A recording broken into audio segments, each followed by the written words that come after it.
It is Brian Wilson alongside Larry O'Connor. And joining us right now, Susan Ferrechio. She is the chief congressional correspondent from the Washington Examiner. Susan, thanks for joining us. Hey, good morning, Larry. You've had a fun week with the government shutdown and all of the drama there. You know, looking back, yesterday it was pretty morose there within the halls of the Republican caucus.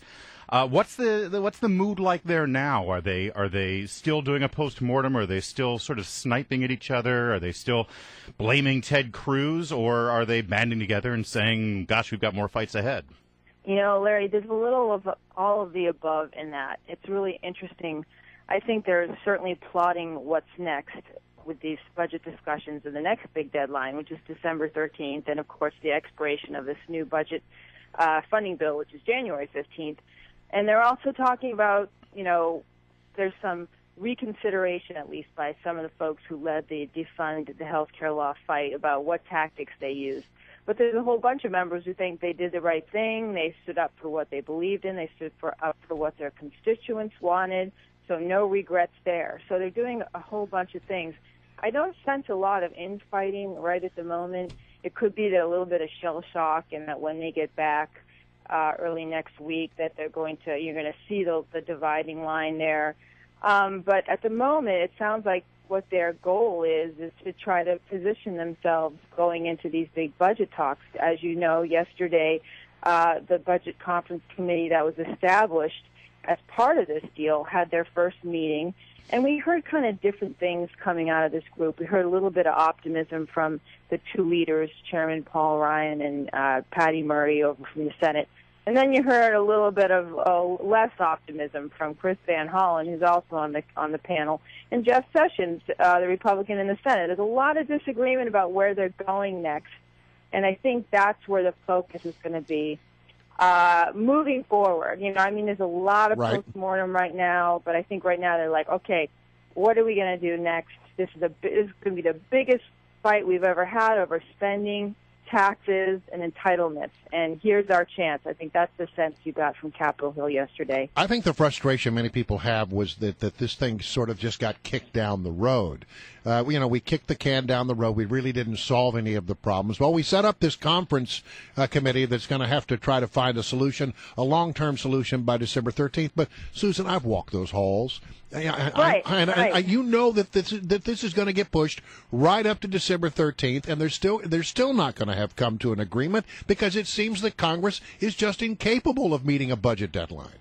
Sure, it's got that sense of, doesn't this all sound familiar? We've done this before, another deadline, and it's depending on who you talk to. You know, the members who've been here the longest were the most skeptical because, like you say, we've seen this before, and a lot of them said, well, geez, I don't have any expectations coming out of these budget talks, none. But there are hints of moving, and I see this as like, let's compare this to a football game, okay? I think, how many yards can you move the ball here? And I think there's a possibility they can move this thing a little bit. You may not see a huge deal in complete and utter reform of our tax system and entitlement system, but you may see them move it a little bit. And one hint we got of that was what the president said yesterday. Okay, it was he gave a lecture to the Republicans. We knew that was going to happen, but he included a line in there about how that the big differences they need to resolve and the big spending problem they need to resolve are about our long-term spending, Medicare and Social Security. He said that. That was a really important line. That's the president acknowledging that they're going to look at their long-term spending, which is the big drivers of our debt. And there's no real disagreement about that. So you may see them tinker around the edges of Medicare. Now, that may not be a big deal, but in terms of how little progress we've made on entitlement reform over the years, that would be a huge, huge deal if they did something like reforming how cost of living is factored into Medicare benefits. Yeah. Even taking a tiny step in the direction of raising the age of eligibility. Those things would save billions of dollars. Our guest is Susan Ferrechio, and she worked for Washington Examiner on trotting the halls of Congress, trying to get as much information as she can from your elected officials. And the president said something else that he wants to take care of during his presser yesterday. Number two, we should finish the job of fixing our broken immigration system. Broken immigration system. This is going to be another big fight, and frankly, another fight that exposes a bit of a wedge within the Republican Party, correct? That's right. And what was interesting about it, he said that, and as you might remember earlier this week, the majority leader in the Senate, Harry Reid, one of his first statements coming out of the whole budget fight was, okay, next, immigration reform. I think Democrats feel emboldened by this and that they have some power to move forward and get at things that are real tough to get done, like immigration reform. I don't get the sense that that can happen the way that President Obama and Harry Reid want, just because the House probably won't take up any of the legislation in the form they want them to. The House is going to do that piecemeal approach where they're dealing with border security, visas, and farm worker issues.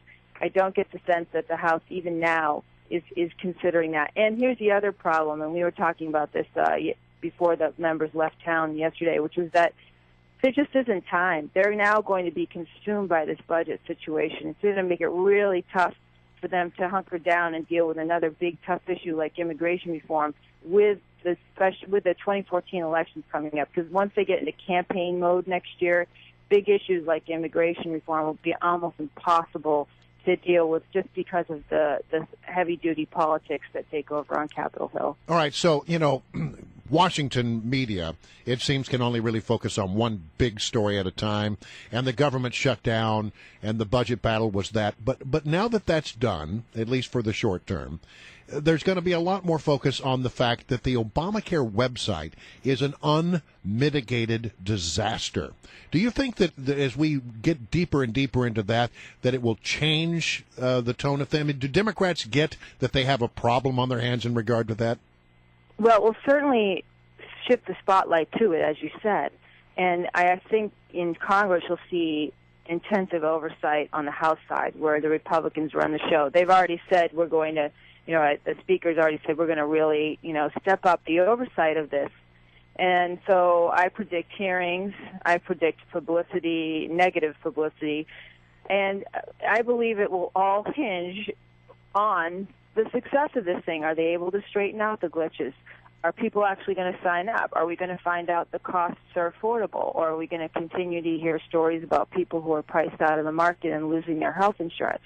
It will all hinge upon that. If it's more of what we've been hearing, only in greater numbers, then I think that there will be a lot of attention focused on it on Capitol Hill and the media, and it's going to become the biggest problem for President Obama. All right. Susan Ferrechio, really fast, Susan. We hear so much from cable news and network news that the Tea Party contingent, the conservatives in the Republican caucus, are in big trouble because of what just happened. Do you get a sense of this?